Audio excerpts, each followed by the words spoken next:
ఉదాహరణకి ఈరోజు హెరిటేజ్ కంపెనీనే ఉంది, గౌరవనీయులు చంద్రబాబు నాయుడు గారిది, లోకేష్ గారు. మరి లోకేష్ హెరిటేజ్ కంపెనీలో కేసెస్ ఉండొచ్చు, ఈడీ కేసెస్, ఇంకో కేసెస్ ఉండొచ్చు. ఆ కంపెనీకి సంబంధించి ఏదైనా ట్రాన్సాక్షన్ జరిగితే ఏదైతే మీరు మెన్షన్ చేసిన ట్రాన్సాక్షన్ అంతా కూడా ఇదే రకమైనటువంటి శిక్ష వాళ్ళకి విధించి ఈ రకమైన ఎంక్వైరీ చేస్తారా? మరి ఇదే రకమైన నిందలు వేస్తారా? ఇది సమంజసమా వ్యాపారంలో? ఇలా చేస్తే వ్యాపారస్తుల్ని భయభ్రాంతులకు గురి చేయాలి అనేటువంటి ఒక ఉద్దేశం, రాజకీయ పరంగా మీకు ఎదురు ఎవరు ఉండకూడదు అనేటువంటి ఒక ఉద్దేశం తప్పితే దీంట్లో ఏది కనపడడం లేదు. మరి నేను ఈరోజు మిథున్ రెడ్డి గారితో మాట్లాడిన తర్వాత ఒక ఛాలెంజ్ తెలుసుకున్నాను.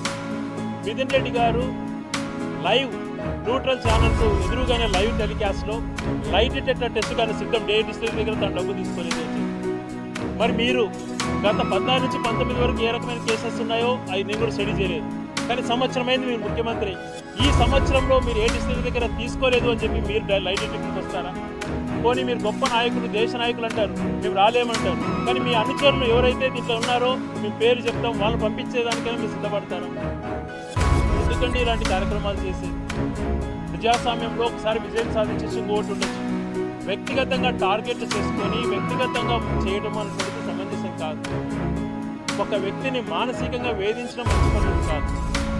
ఏ రకమైన క్షోభకు అనుభవిస్తుంటారో ఒక్కసారి మీరు ఆలోచన చేసుకోండి. ఏం తప్పు చేయకపోయినా కేవలం రాజకీయ దురుద్దేశంతో ఇలా చేయడం మంచి పరిణామమా? ఇది పద్ధతా?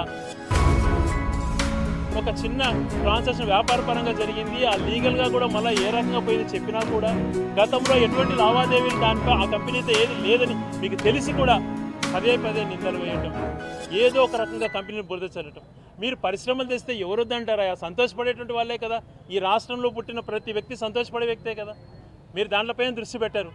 ఏదో సింగపూర్ కంపెనీస్కి పలానా కంపెనీ పిఎల్ఆర్ కంపెనీలు వద్దని మాట్లాడారు అన్నటువంటి నిందలు వేస్తారు. ఎందుకంటే అలాంటి నిందలు ఆధారాలు లేనటువంటి నిందలు వేయటం సరైనటువంటిది కాదు.